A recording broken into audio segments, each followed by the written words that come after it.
Welcome, welcome, welcome. Once again, it's a beautiful Monday in San Antonio, Texas, at least, and I'm sure it's out there for each and every one of you.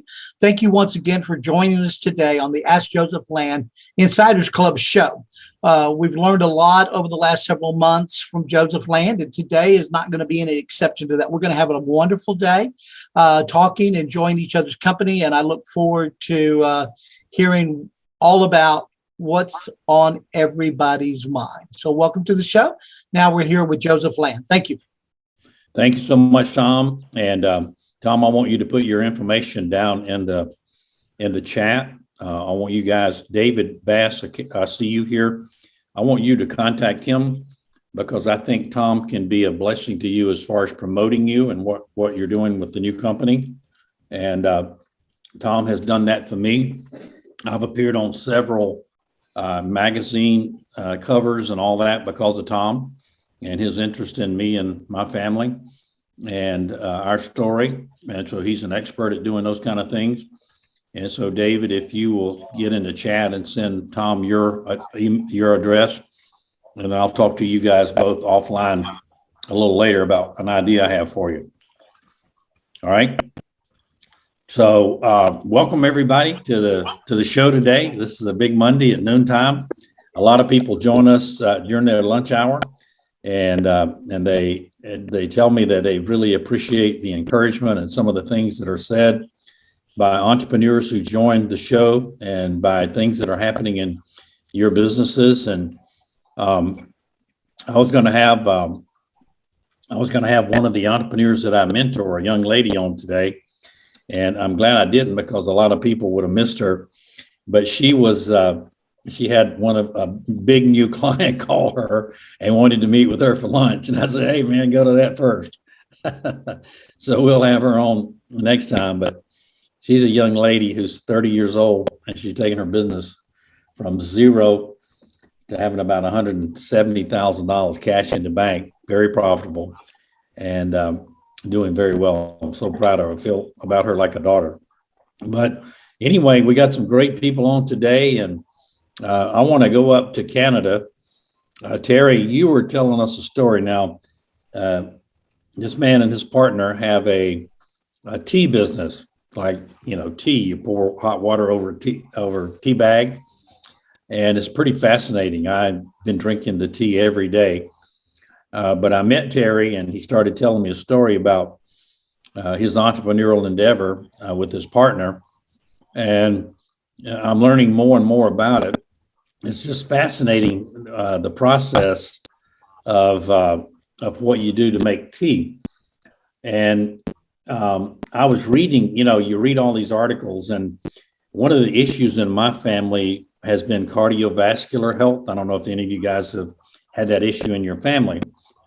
And they say that if you read these publications like, WebMD and some of that stuff, they tell you that pine bark and pine needles in a concentrated form really help that issue in cleaning out your arteries and that kind of thing. And so Terry has made a tea with that in it, and it's fascinating. I drink it every day. It's called Joseph Tea. He named it after me. So I don't know if that's good or bad, but anyway, Terry, it's great to have you on the call today. And I want to make sure you put your information down in the chat. I will. So that everybody can hear, but I want you to voice it for those who are going to be listening to this all over the world on recording. So welcome to the call, Terry. Tell everybody your full name and your business name.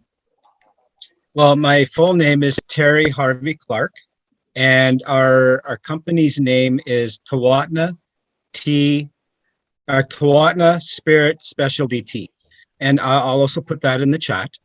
But what I was talking to Joseph this morning a little bit earlier is that the process just to do the pine alone, we picked 8 garbage bags full of tea or full of pine branches, and then we plucked them off, and then we have to dry them or wash them, dry them. And it takes about 3 to 4 weeks to get it to this. And this is ground, and it's a powdery concentrate now. But with those 8 bags, it takes us about 4 weeks to process, and that's only one item that we do. We do several, but it's just to give you folks an idea of what goes on behind the scenes to get them into that little bag so you guys can drink it. And it's quite the process to collect the herbs and to dry them and then to put them into jars, and then so we can get them in the tea bags. And it's a lot of work, but it's so gratifying to hear people that have bought the tea that they just love it and what it does for them. And that's what's really exciting about all this, and it makes it worth the time and effort that we put in for everybody that gets the tea. And I'm just so very grateful to be here, to connect with Joseph and everybody here, to get ideas and to promote our products that we have. And it's just so exciting, and I just really appreciate the opportunity here. You're on mute, Joseph.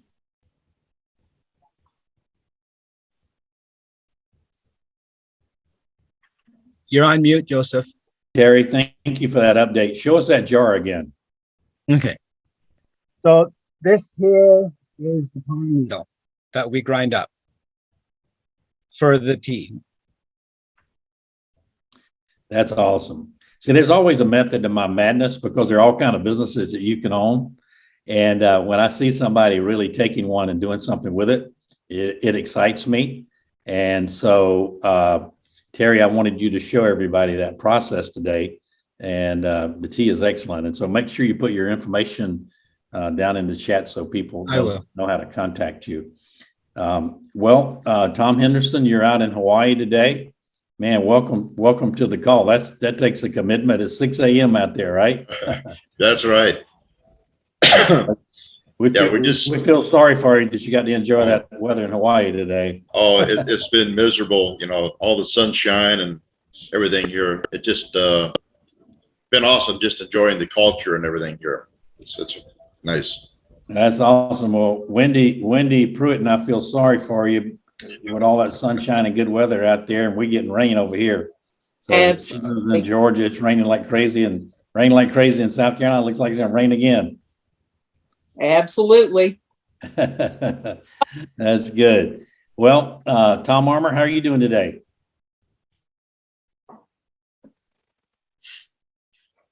I'm doing great, sir. Yeah, we're a little soggy down here in Florida too. We had some huge storms come through here the last 2 days, so the TV's been out more than it's been in. It's been just a little crazy down here.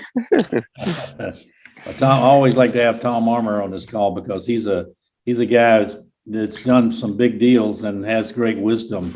Tom, you got a good word for everybody on the call today? What's a good word? Well, I think that the good word is to seek the wisdom, because what I found is that trial and error is expensive. It's a lot cheaper to be able to pay somebody to consult with than it is to go through trial and error, because trial and error is probably the most expensive way to learn. So it sure is. Mm-hmm. It sure is. If you want to build a business, you need to find somebody who's done it, right? And somebody who has maybe done it in the area that you're looking for. It's kind of like somebody told me one day, if you want to get an opinion about, your cardiovascular system, you don't go to an auto mechanic, you go to a heart surgeon. And if you want to go get your car fixed, you don't go to a heart surgeon, you go to an auto mechanic. It's just like focused on what it is you want to accomplish. And I think that's a great example. So many times it's about who we're listening to. And today I want to talk to you about the skill of listening. And I'm going to do that in a little while, because I think listening is one of the most important skills that we can have. And I have really worked on myself to be a really good listener. And it pays really good dividends when you learn to listen to what people are really saying, what they're really saying, not what they're saying, what they're really saying. So it's really cool when you develop those skills. So great to have everybody on today. One of the guys I'm really getting to know and love is David Bass. David, how are you doing today? Excellent. Thank you. Great to have you on. And I want to make sure you and Tom Chester connect because Tom has been talking to me a little bit about what you do. And I think Tom could really help next level your company with some ideas. So, there's no harm in talking, and that's why we have this. For everybody who's listening and everybody who's on the call, we're creating our own economy here. And we have people joining this call, but we have people listening to this call like crazy on the recording.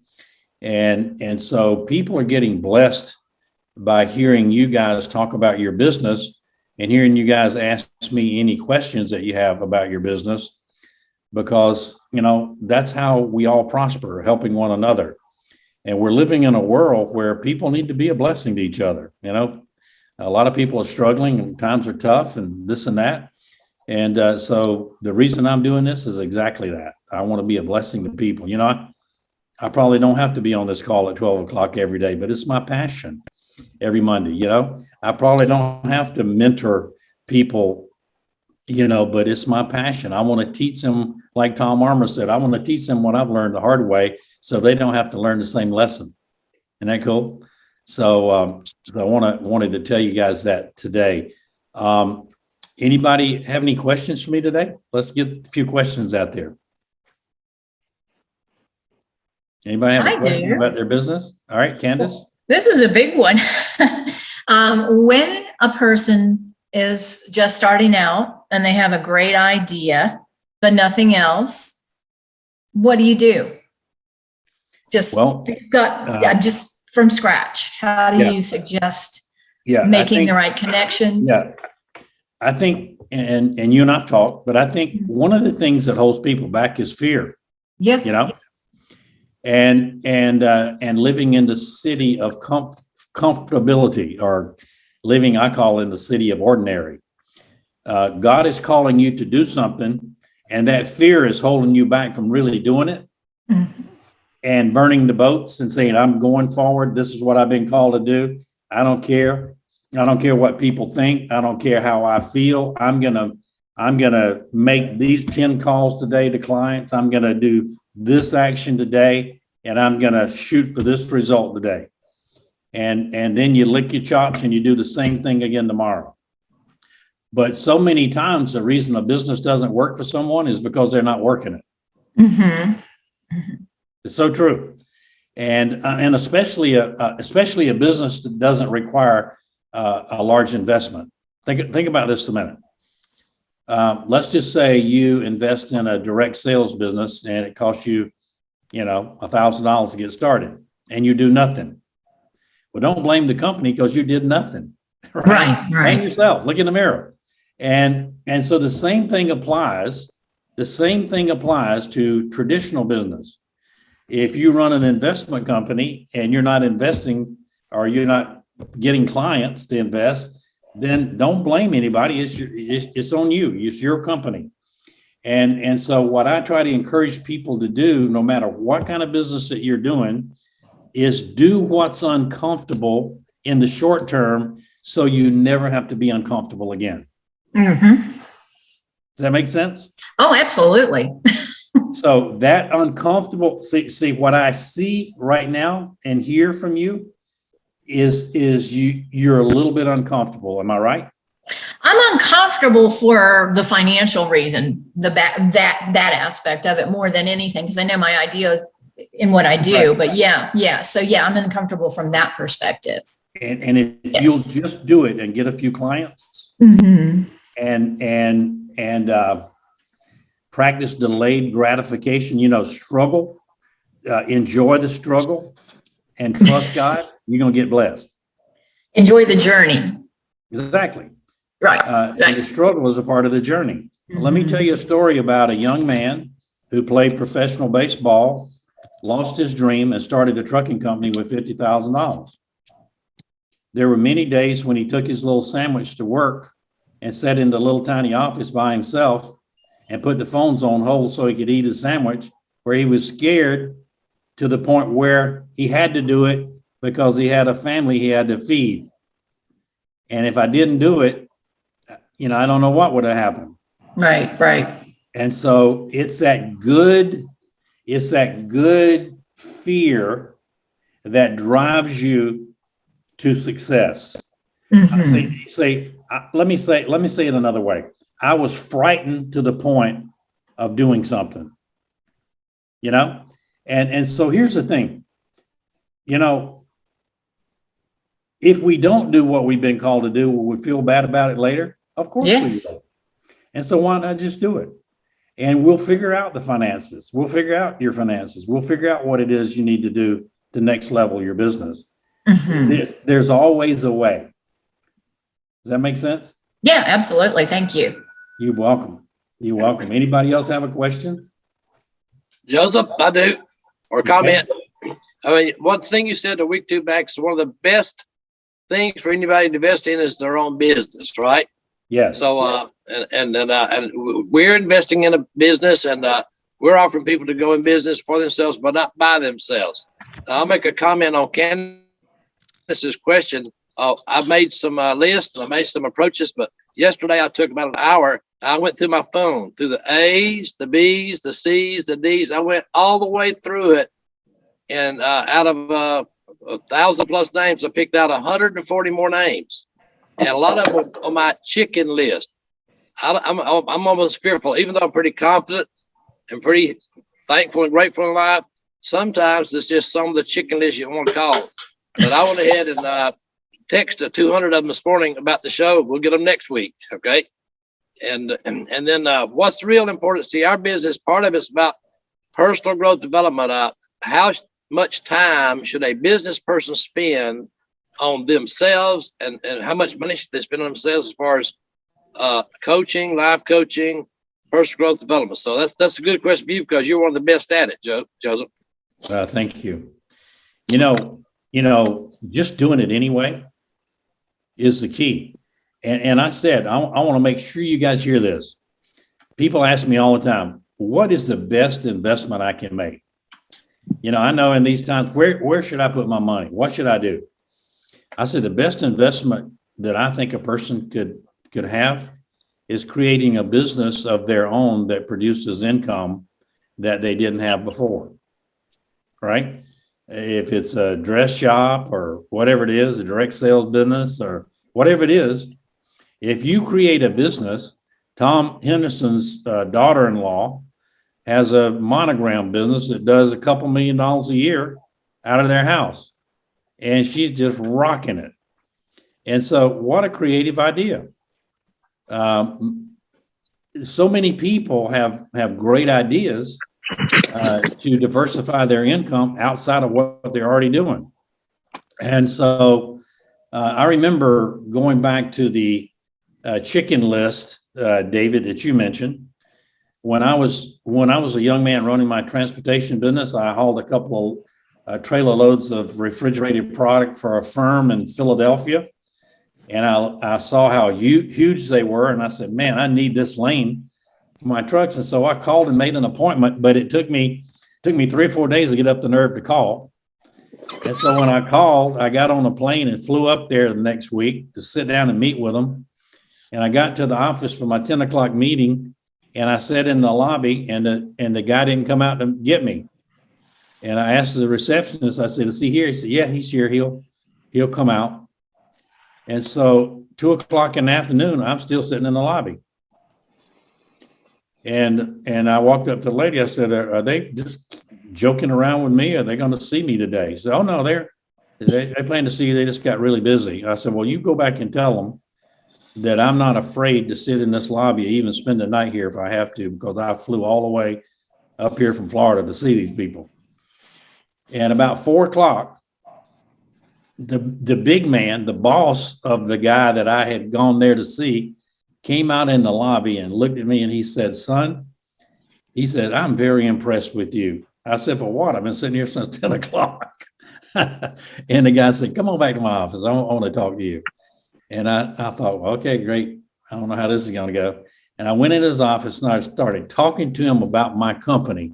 I didn't know this man ran the whole operation. and that the guy I went to talk to worked for him. And he said, we've been sitting back here wondering if you would walk out. And if you did, we'd have run you down. But we just want to see how long you stay out there. I said, Mr. Silverman, I'd have slept in this lobby if I had to, because I want your business. He said, if somebody wants my business that bad, we're going to give you some of our business. He said, how much can you handle? I said, how much will you give me? I'll take all you give me. Right. And we talked and I talked to him about baseball. I talked to him about struggling to build my business. He said, son, he said, I'm going to take you to dinner tonight with all of my staff. And I've asked all of them to invite their wives, because I want my people to hear how you talk. I said, well, I know I talk funny because I'm from the South. And he said, no, that's not what I mean. He said, I want them to hear how aggressive you are in such a good way. And I said, okay, Mr. Silverman, I'll be glad to do it. He said, by the way, how old are you? And I knew that my age was a factor. And so I crossed my fingers and asked God to forgive me. And I told him that I was 36, but I was really 26. Right. And so we went out to dinner that night, and they were mesmerized by how I'd started my business and how I'd struggled to do it, and how I was driving an old station wagon car, and we were just dominating the refrigerated business. My company was growing like straight up, like an arrow going straight up, because God was blessing everything I touched. And Mr. Silverman said, how many trucks you got? I said, I got as many as you need. You see, you never put yourself in a weak position. If I told him I had 3 trucks, he'd give me 3 loads. I said, I got as many as you need. And he said, how many loads can you handle a week? I said, I handle 100 a week for you, no problem. He said, really? He said, you kind of brash, confident. I said, yes, I am. I said, I believe in myself, and I believe I can service you better than anybody you got. And you know what he did? He started pouring the loads on me, and absolutely changed the face of my business. See, one moment in time, you taking the fear out of it and doing what you're supposed to do anyway changes everything. One customer, one moment, boom, everything changes. So he put my company on the map, and all these big chain stores, the Krogers and all of them were coming to me, but he came to me first. And so Mr. Silverman got really sick with cancer, and he was in a hospital dying. And I said, I got to fly up and see Mr. Silverman and thank him. So I went to the hospital. I went into the room, and his wife was there, just the 3 of us. And I said, Mr. Silverman, I said, I want to thank you for all you've done for me. And I said, I want to pay my respects to you, and I'm going to pray that you get well. And he always called me son. He said, son, he said, don't be thanking me. I'm going to thank you. He said, you changed our business too. He said, you made my people more aggressive, and you made my people realize that, people not born with a silver spoon in their mouth can be successful in their life. And I said, Mr. Silverman, I was born with a wooden spoon in my mouth. And he just died laughing. He said, by the way, son, how old are you now? I said, I'm 36. He said, you've been 36 for the last 10 years. Sure enough. How old are you? That was funny. And so, I said, Mr. Silverman, I said, I told you I was 36, but I was really 26. And I said, I didn't think you'd give me a chance at that young. He said, son, he said, we were so mesmerized by you, we'd let you haul anything you asked for. So you see, just taking that chance and going and doing it anyway changed the whole complexion of my business. But I can name you entrepreneur after entrepreneur after entrepreneur that I've worked with or counseled with or advised at an elite level who have done the same thing. Tom Armour, right on this call. Tom Henderson, right on this call. There are a number of people who've had great success just by doing it anyway. And sometimes you might be working in a job, working for a company, and you're not where you want to be. But God hears your prayer. He knows where you want to be. He hears exactly where, and he knows his plan for you. And so what you need to do is just persevere and be bold and be confident, knowing that you're not working for the for the company, you're working for God. It's amazing. When I figured that out, it's amazing how I got blessed. And so I don't want to talk too much about that, but it's just amazing how all this works. Does that help you, Kandace, what I just said? Yeah, absolutely. Everything you had to say helps. Absolutely. Yeah. How about you, Dave?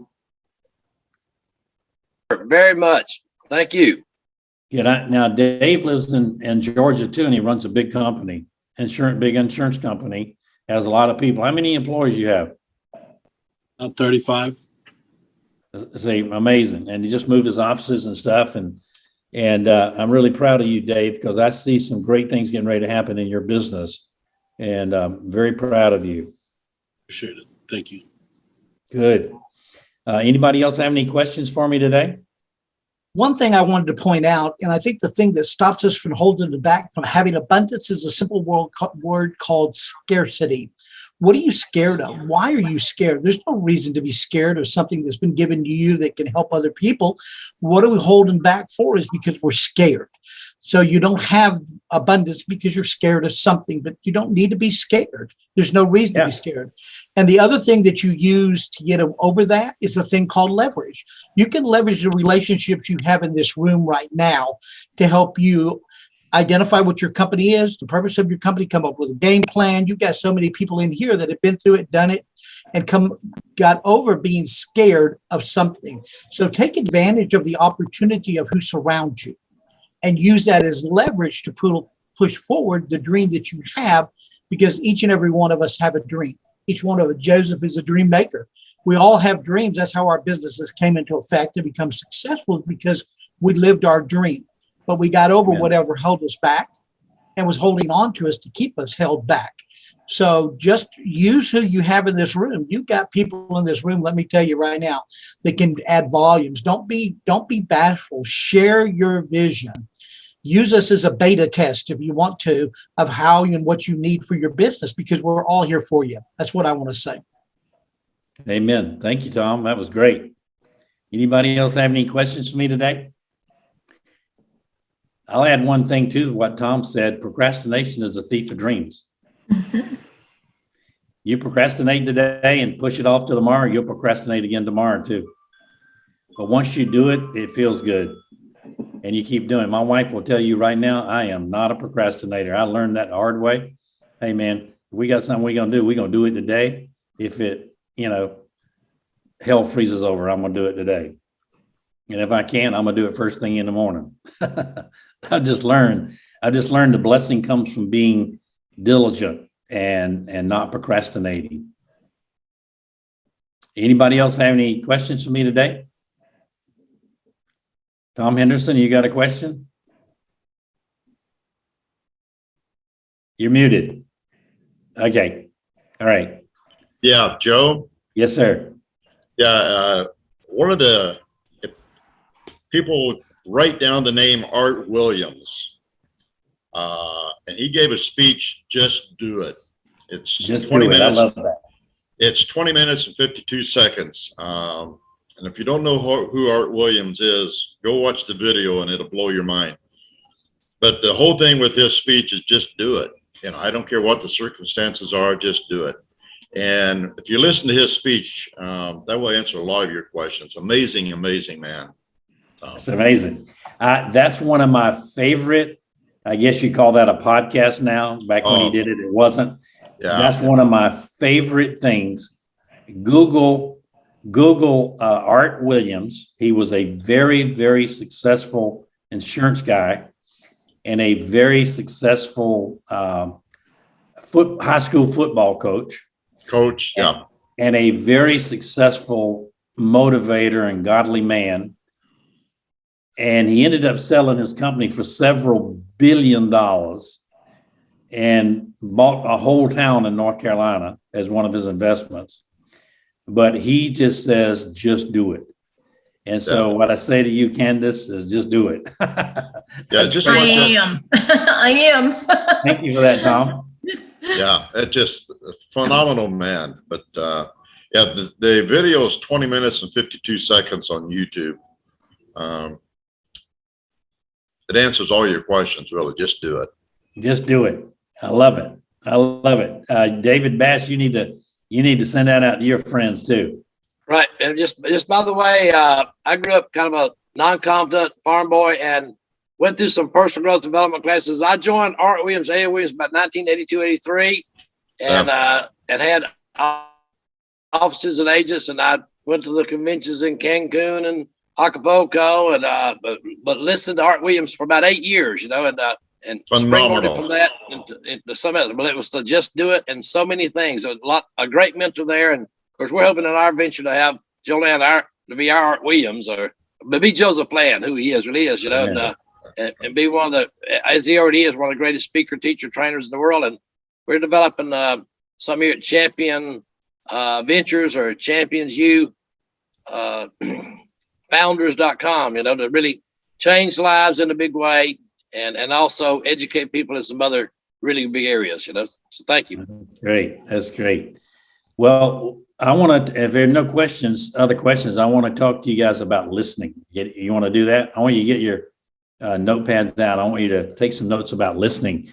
I grew up in a family where we didn't have much, and my mother always said to me, and I understand it clearly now, she said, God gave you 2 ears and 1 mouth so you could listen twice as much as you talk.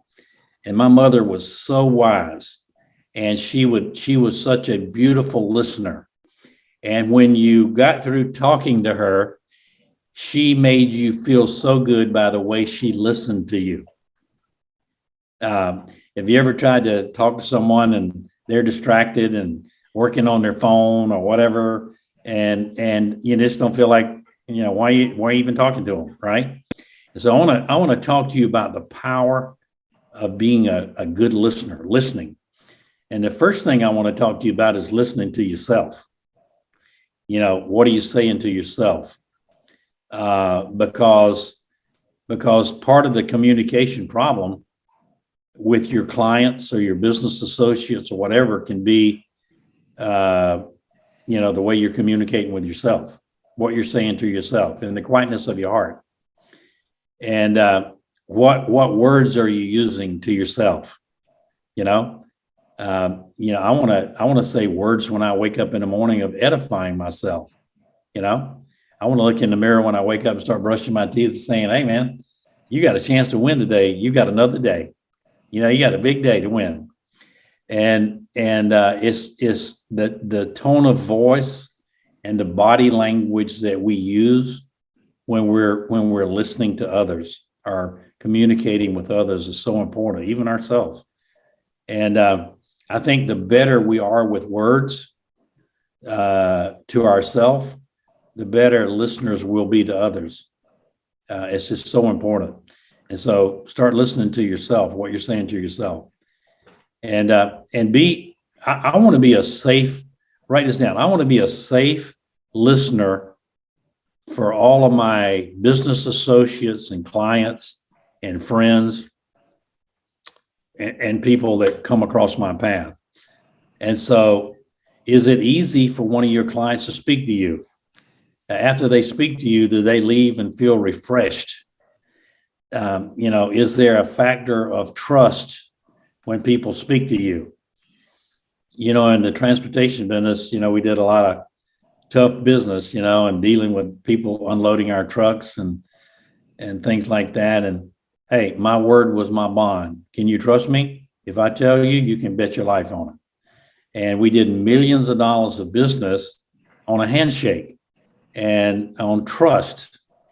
And so when you're speaking to someone or you're listening primarily to someone, is there a factor of trust that you exude when you're listening, and compassion? Right? Goodness knows today in our society today, there needs to be a certain amount of compassion in the way we listen to people, because people are struggling. And when you're compassionate toward them and you have a heart to listen to them, then great. Remove all the distractions when you're listening to someone. If Tom Armour calls me on the phone, I'm listening to him. I'm not looking at my email on my computer. I'm not holding the dog or anything like that. I'm focused on what Tom Armour's telling me because it's important, because he called me. If it wasn't important, he wouldn't have called me. And so remove all the distractions, especially if you're sitting down one-on-one with somebody. Put your phone in your pocket, right? Or even your kids can be a distraction, And so remove all the distractions. And sometimes you have to say to your daughter, honey, hold on just a minute. I have a very important call. I need to listen to this person, but I'll be with you in 30 minutes. All right. Go over there and color a little bit, whatever. So remove all distractions to be a safe listener. Also, even on Zoom, your body language is so important. What are you putting out? And so I like to put everything aside. If David Bass is calling me, asking me my counsel, I'm going to be focused on him for that moment in time until we hang up the phone, right? Because I never want him to get away from a conversation with me and think he's too busy. He's too busy for me. I'm not too busy for anybody. God is never too busy for me, and I ain't ever too busy for you, right? And so be open. The other thing is just to be open to what people are saying. I mean, I have to be very open in my listening approach because I hear all kind of things from all kind of businesses, and I'm just open to learn. I'm just open to learn and to hear and understand. And doing that shows respect. Write that down. When you're open to listen to someone and to be compassionate with someone, you're showing them respect.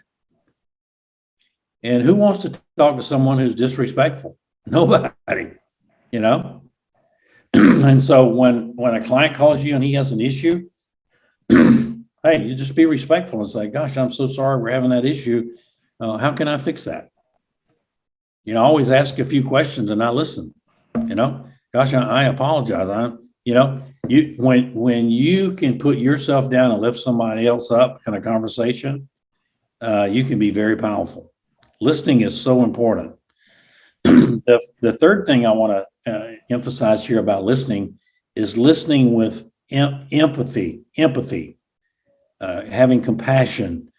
Set aside if I'm talking to you and you're going to ask me questions about your business, I'm not going to start off giving you counsel and advice and criticism about something you're saying, because it's not about me. It's about what you want to talk to me, right? And so what I've learned that there's no such thing as constructive criticism.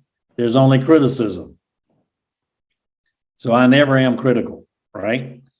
But I'm understanding and I'm open, and I pay close attention to what's being said. And I even have one of these little pads that I make notes on. If I'm talking to you, you'll see me sitting there like this, making a few notes, right? Because when I hang up the phone, I want to know how to pray for you, or how I should counsel you in the future, or maybe how I could advise you in that way. And I want to think about it a little bit if you ask me a question and I don't have an answer for it. So the other thing is listening with empathy is paying close attention and then putting yourself in that person's position for a moment and thinking about, how you would feel if you were in that position. Listening that way. It's powerful. And then give what I call edification to the conversation.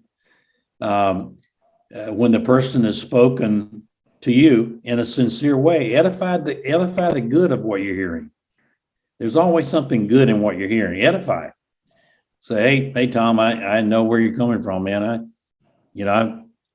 I've had those same kind of issues, and how can I help you, man? I'm here for you. And then the other thing is appreciate that person's qualities and characteristics and character, and edify. I'll tell you a story about my wife. I've learned so much from my wife because she's so compassionate and she's so caring. And I the other night, we have 8 children together, and the other night one of the children called late and had an issue, and And she just handled it with grace and kindness and empathy and edification and all those things that I'm talking about. And this is what caused me to do this call today about listening. And she listened and listened and listened, and she edified and blessed. And when she got through, I told her, I said, you know what? I've learned so much from you. And this was like at midnight. I've learned so much from you in the way you handle yourself and the power that you walk in by who you are. And you know, some people would probably handle it different, but my wife just loved anyway. And it's amazing how much you can help someone when you have that attitude of edifying the good, being a good listener, finding something positive to say back to them. Hey, don't worry about it. Other people have done worse. Everything's going to be all right. Hey, man, I'm standing with you. I'm in your corner. I had a friend of mine call me from Oregon and asked me to pray for him because he wanted me to be in his corner, right? And so, you know what I said? Hey, man, I'm in your corner. I'm standing with you. Doesn't matter what you're going through. I'm standing with you. And you know what? We all have to walk through things in life, but hey, I'm standing with you. I'm your friend. I'm going to be there for you. And, people need to know that and express the good things you see. Did you hear me say to Kandace this morning how nice she looked? Well, it's the honest truth, because I've been working with Kandace and her whole countenance has improved.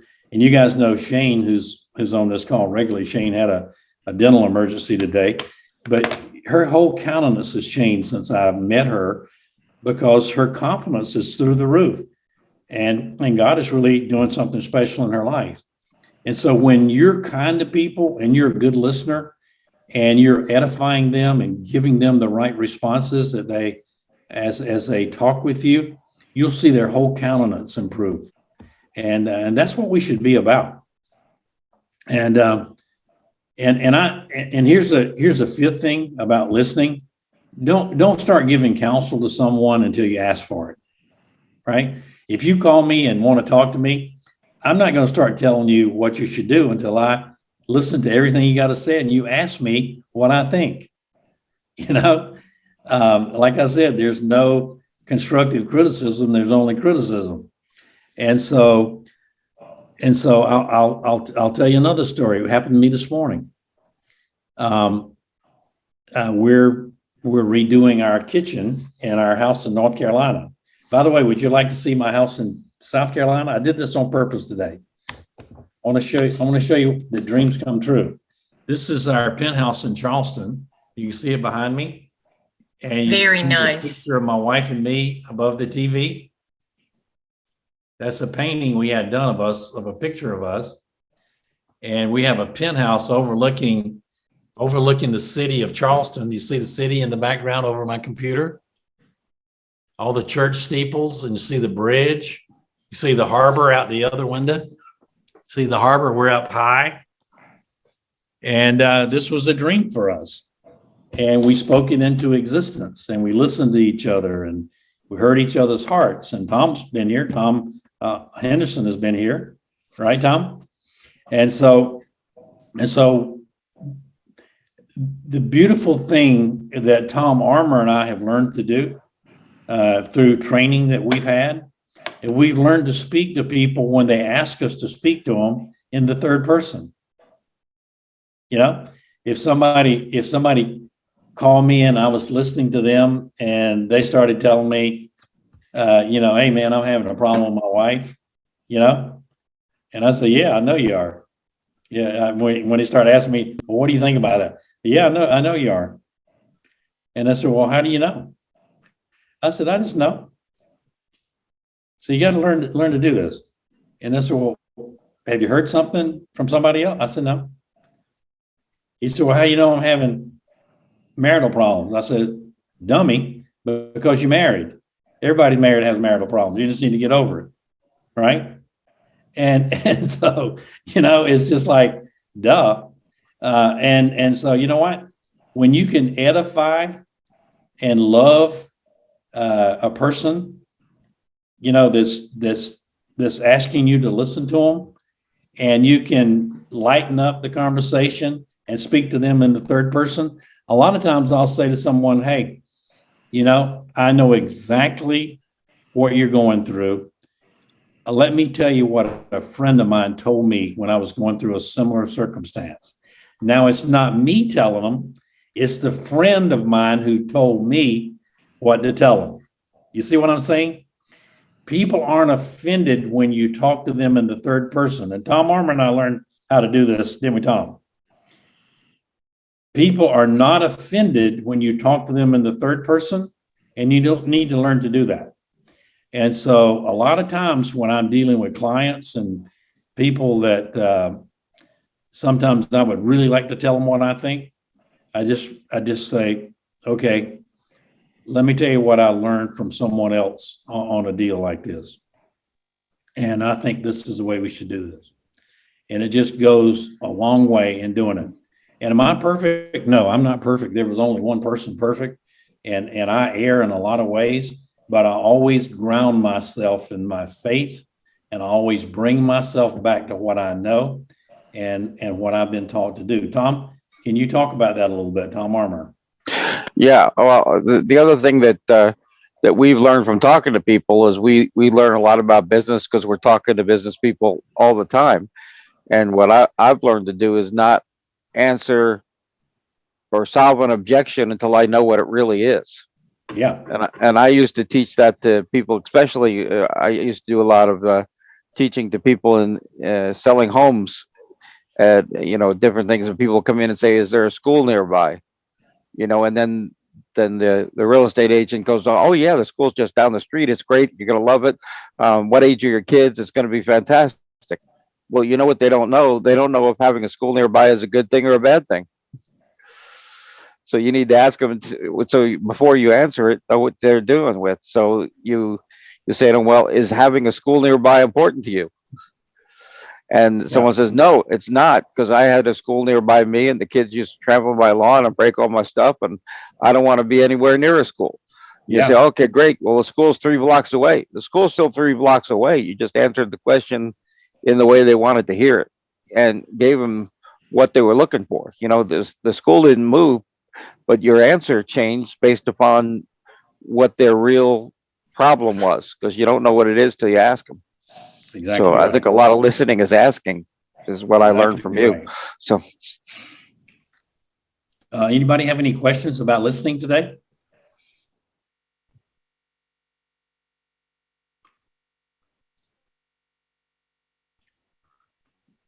No questions? How was that? Was that good? Did that help you guys? I thought it was fantastic, and it reinforced the way that I listen to my children when you said, hold on just a minute and I'll be able to give you my full attention. If you can't do it instantly, I found that that's really important with people, with my clients, and with my children. Yeah. I'll tell y'all another funny story. Not a funny story. I'll tell you the gospel truth of how I do things. I went into a very important business meeting one time with my 2 lawyers, and was meeting to finish a deal with another company and their 3 lawyers, and they had 2 executives that could make a decision and 3 lawyers. And before we went in the meeting, we said a little prayer, and I told my lawyers, I said, let me tell you, or let me remind you how I operate. We don't look at our cell phones in this meeting. You're on my clock. I said, we all in agreement with that, right? And they said, yeah. And I said, I'm going to tell you why. I said, if they're looking at their cell phones, we'll take advantage of this deal. We'll get what we want. Sure enough, we went in there and their lawyers were jumping up and going over in the corner of our boardroom and looking at their phone and texting back or whatever. And we just got exactly what we wanted in the documents and the deal, because they missed some things because they weren't paying attention.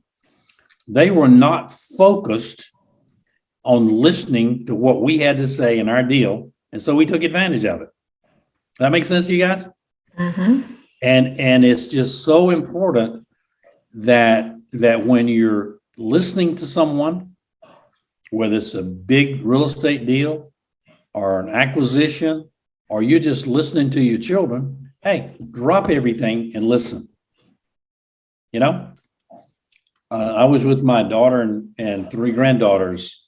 Jennifer and I were on Saturday. We took them out to eat. So my daughter and Jennifer were looking at a shop, and I said, we'll meet y'all up the street. I know a candy store up there I want to take them to. And I didn't want my daughter, who's the mother, to go with us. And so I was just talking to my little granddaughters on the way up there. You guys like candy? Yeah, we like candy. Well, how much you like? How much of it you like? And so we turned in this candy store that's like the most wonderful candy store you've ever seen. Got big candy canes outside of it on the street. Well, I said, get you a bag and get anything you want. Well, Mama wasn't there for me to listen to, and so I was listening to the little grandchildren, and the little grandchildren were telling me they wanted a lot of candy, and so I listened to them. We got all the candy they wanted. So there's a way to listen, and there's a way not to be distracted. And I didn't care about all that other shopping anyway. I just cared about focusing on those little three granddaughters. And it's just so important. I've learned that in my life. I mean, what's important 100 years from now? What's important? All the things that we worry about today and are concerned about today, 3 months from now, a month from now, they won't be significant. But what's important 100 years from now? 100 years from now, for me to breathe in the right things to my grandchildren so they can carry on that process to others and to teach them the right way. And so you do that in business, you do that in personal relationships, you do that in your family. You do that with your grandchildren. You do that with your children. Just being a good listener. Being a good listener. So any other questions for me today? I'm so excited about listening. I did want to point out, if you can hear me, I'm sorry. I did want to point out that in the chat are some of the things that we talked about in the lessons on listening. If you want to copy and paste those, if you didn't write them down. Also, if anybody else on the show has any questions, I know we didn't get to talk to a lot of other people like Michael and everything. So if you have any questions or anything you'd like to add to the conversation, please feel free to use the chat box. The chat box is something that we'll look at even days to come. If you have questions, we'll get around to giving you the answers. So please use the chat box to your advantage. And if you need to copy and paste anything, just simply do that. And you'll have notes, show notes, and everything in the chat box. Absolutely, Tom. Thank you for that. And, some people don't want to talk up on the call, but they'll type something in the chat box, and that's good with me. That's fine. I love that. And so if you have any questions you want me to answer, just let me know or send me a message, or our team will get right back to you and answer your question. But my goal is to create our own economy. My goal is to take the Joseph Land Insiders Club and create our own economy. And it's starting to happen. People are connecting with others in this forum and supporting each other's businesses and all that kind of stuff. And hey, man, that's what life's about. So I love you guys. It's great having you on the call today. If there are no other questions, that ends our call.